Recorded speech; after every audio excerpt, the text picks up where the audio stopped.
everybody, and happy Friday. And since it's Friday, we are talking fabric today. I want to talk a little bit about textured fabrics and wovens and using fabric other than your traditional quilting cottons for your patchwork projects. Now, I know a lot of quilters shy away from using other substrates because of stretch and fray, pressing and washing, lots of different reasons, to just stick with your straight up quilting cottons. And they are always a safe choice, and of course what I mostly use. But every once in a while it's fun to think about adding a little bit of texture to your project. A little extra contrast, a little bit different feel, different look, and creates an interesting touch to your project. So the first fabric that I'm going to show you is Essex linen. This is a linen and cotton blend, and not uncommonly used for quilts. I know a lot of quilters use this. I particularly like the this just natural flax colored linen because it does have such a wonderful texture, such a natural look, and it looks completely different than your typical quilting cottons in their bright colors and lots of pattern. So the linen adds a really nice touch of like a natural texture and contrast. I used it in this quilt as part of the background.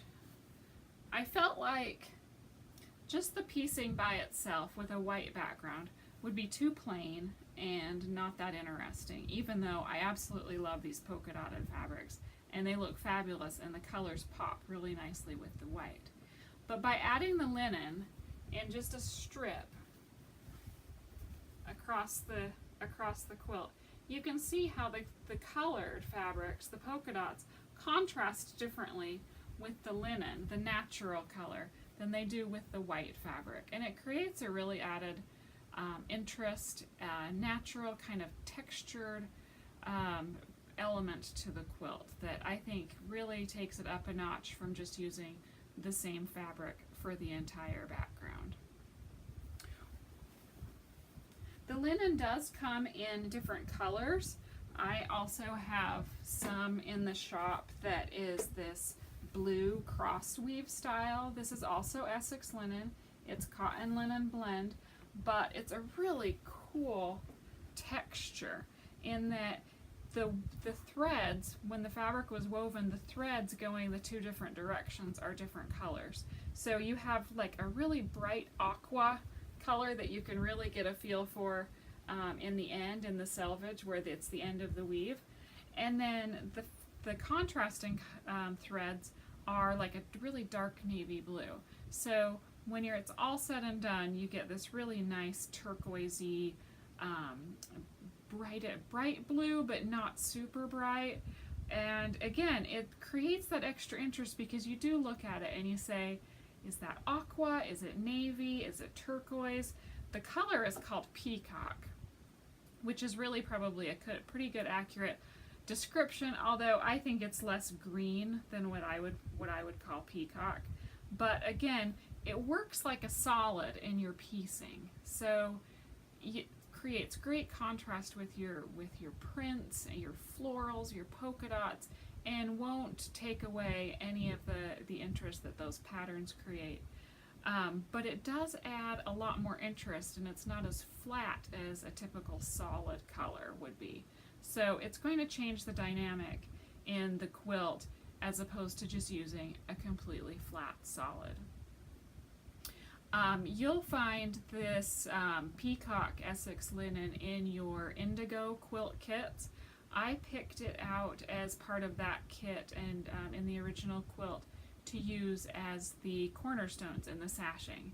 So it's just little pops of a slightly more turquoise blue and this nice texture in among all of the navy fabrics that are used in that quilt. So it really adds a fun dimension, texture that's both visual and tactile, because it is slightly rougher than your regular cottons, slightly thicker than your regular cottons, although not so thick that it's difficult to work with or that it creates problems in your patchwork with lumps or bumps, or being unattractive. It's a really wonderful way to add a little extra color, as opposed to your typical flat solid.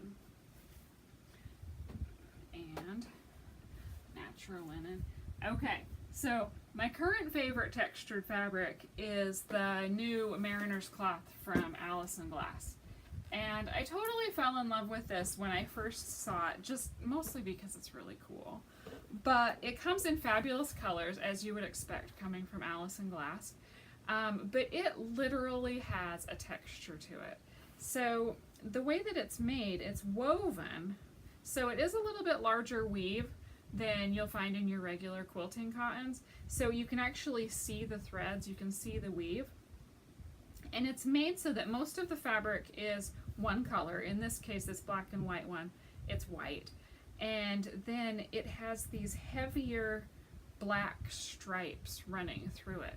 And the black stripes in this case are a heavier weight, a thicker thread, and it's like they're just embedded in the white weaving, and then I'm not saying this right.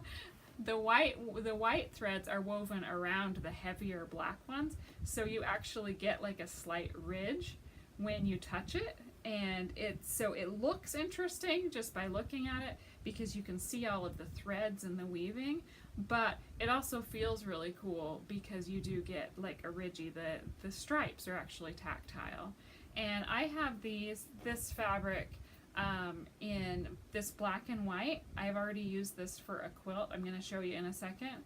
And then I also have it in this really cool raspberry color, which I used for the centers of my Dresden plate blocks, which is my current work in progress.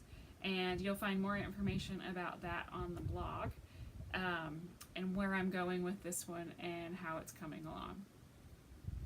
And I'll post the link to that blog post in the comments here so that you can read more about this project and what I'm doing with this fabric.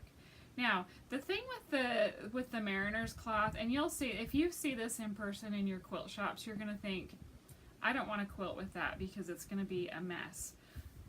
And the reason you're going to think that is that it's a little bit stretchy, just slightly, obviously more than regular, and because it's woven, the edges do fray. So if you've ever worked with like more of a woven large weave fabric, you do get fraying. But when I sewed with it, I didn't have any problem with that because I used starch. Simple as that. You can get like specialty starch. This is called Terial Magic. It's a stabilizer as well as a starch. It's really creates like a stiffness to your fabric, which I particularly like for this one since I wanted it to not stretch or fray. But you can also just use your regular spray starch that you'll use on your laundry. And what the starch does is prevents the fabric from stretching, which is definitely necessary when you're sewing curves, but is also really useful with any old piecing so that you're not struggling with it and it's not getting distorted as you're piecing and pressing.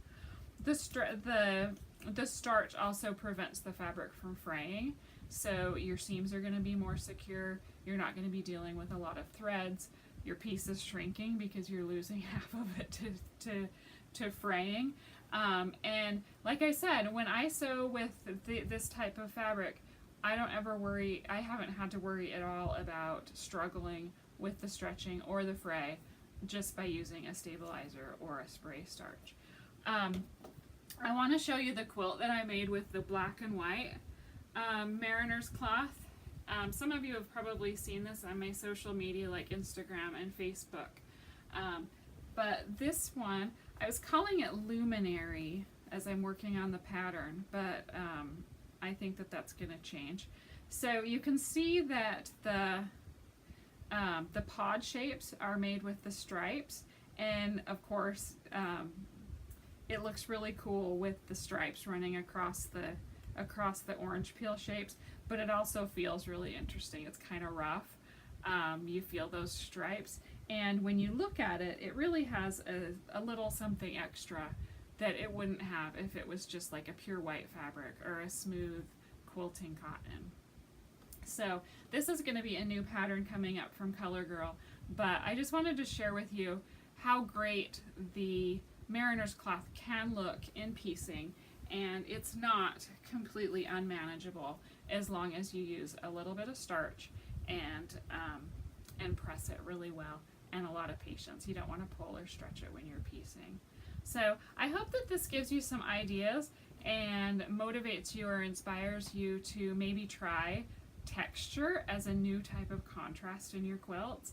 Of course, we always use light, dark, medium, and prints and color for contrast, but texture can also add a lot of interest to your projects and make them really cool to look at as well as to feel. All right, happy Fabric Friday, and leave a comment, tell me what you think. If you've ever used any of these types of fabrics in your quilts, I'd like to hear what your experience was, or if you had any other tricks that made it easier to handle other than using the starch. Let me know. Love suggestions and how-tos. All right, see you later.